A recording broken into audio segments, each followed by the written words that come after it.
Aristotle absolutely nailed this thousands of years ago. The idea is so simple, but so profound. Our entire lives, our effectiveness, our very character, it doesn't come from these huge, heroic, one-time actions. Nope, it comes down to the small things we do consistently, day in and day out. That's what really defines us.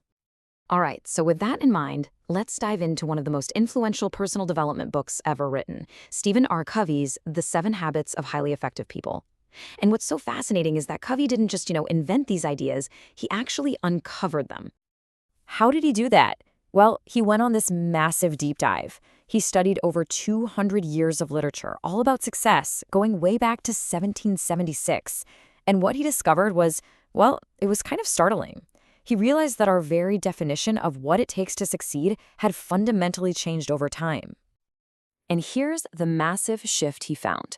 For the first 150 years, success was all about what he called the character ethic, the deep stuff, integrity, humility, patience. It was about who you are. But then, more recently, everything shifted to the personality ethic, public image, quick fix techniques, tips and tricks. It stopped being about who you are and started being about how you appear. And for Covey, this was a huge problem.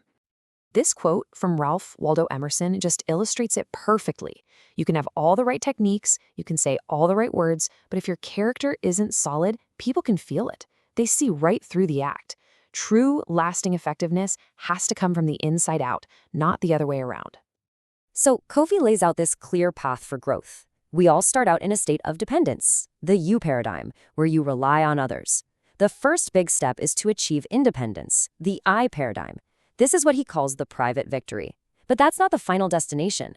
The highest level of maturity is interdependence, the we paradigm, where we succeed and collaborate with others. That is the public victory. So let's focus on that first crucial stage. The private victory is the absolute foundation.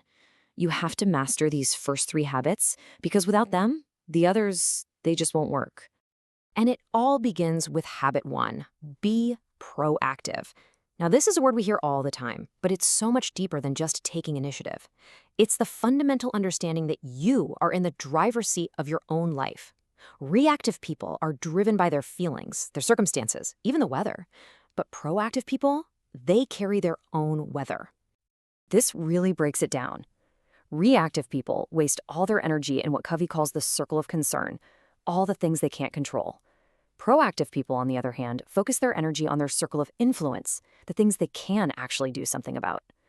And here's the amazing part. The more you focus on your circle of influence, the bigger it gets. All right, let's try a really powerful thought experiment from the book.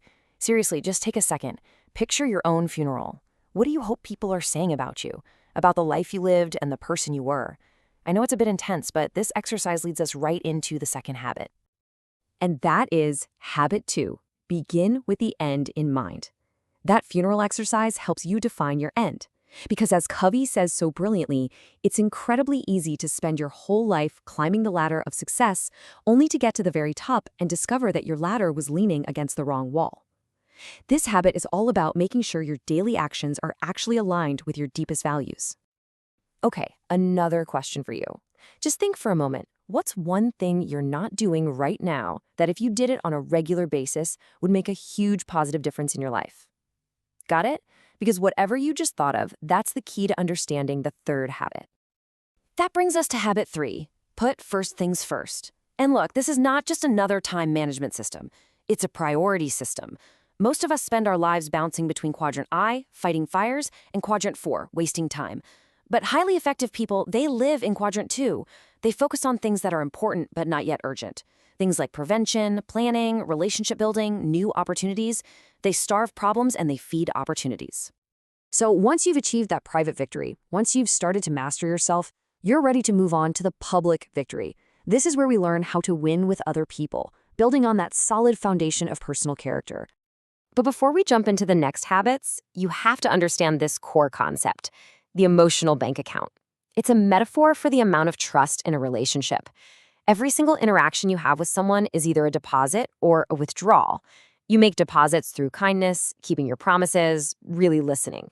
The higher your trust balance, the smoother and more effective all your interactions will be. And that leads to habit 4, think win-win. This isn't just about being nice. It's a powerful mindset that seeks mutual benefit in everything. It rejects the whole idea that for me to win, you have to lose. The most powerful expression of this is win-win or no deal. It means if we can't find a solution that works for both of us, we agree to disagree respectfully and walk away. It takes courage, but it preserves the relationship for the long haul. Now this might be the single most powerful communication habit of all. Most of us listen with the intent to reply. We're just waiting for our turn to speak. But Covey says we have to listen with the intent to truly understand. When you do that, you give the other person what he calls psychological air. It's like oxygen to them. And only after they feel truly seen and heard will they be open to your perspective. Habit 6 is to synergize. This is the magic that happens when all the other habits come together. It's the idea that 1 + 1 can equal 3 or 10 or even 100. It's about creative cooperation. When you combine the high-trust attitude of win/win with the deep empathy of habit 5, you create something new and better than what anyone could have come up with alone. The key is truly valuing the differences between people. So, you've mastered the first 6 habits. You're winning privately and you're winning publicly. But how do you keep it all going? That's where the final habit comes in, the one that makes all the others possible. Covey tells this simple story that just says it all. You see a man just feverishly sawing down a tree, getting nowhere. You ask him, why don't you stop for a minute and sharpen your saw? And he says, I can't, I'm too busy sawing. It's funny, but we do this all the time, don't we? We get so caught up in the doing that we fail to maintain the most important tool we have, ourselves. So, habit 7 is sharpen the saw. And this means investing in yourself across 4 key dimensions: the physical, exercise, nutrition; the mental, reading, planning; the social/emotional, service, connecting with others; and the spiritual, meditation, time in nature. This isn't a luxury, it's an absolute necessity. It's the ultimate quadrant 2 activity, critically important, but never urgent enough unless we are proactive about it. So we end right back where we started, with proactivity. Covey's most powerful message is that the power to change is within us. The problem isn't out there. The problem is thinking the problem is out there. So the final question to leave you with is this: what is one thing, just one thing, inside your circle of influence that you can commit to changing, starting right now?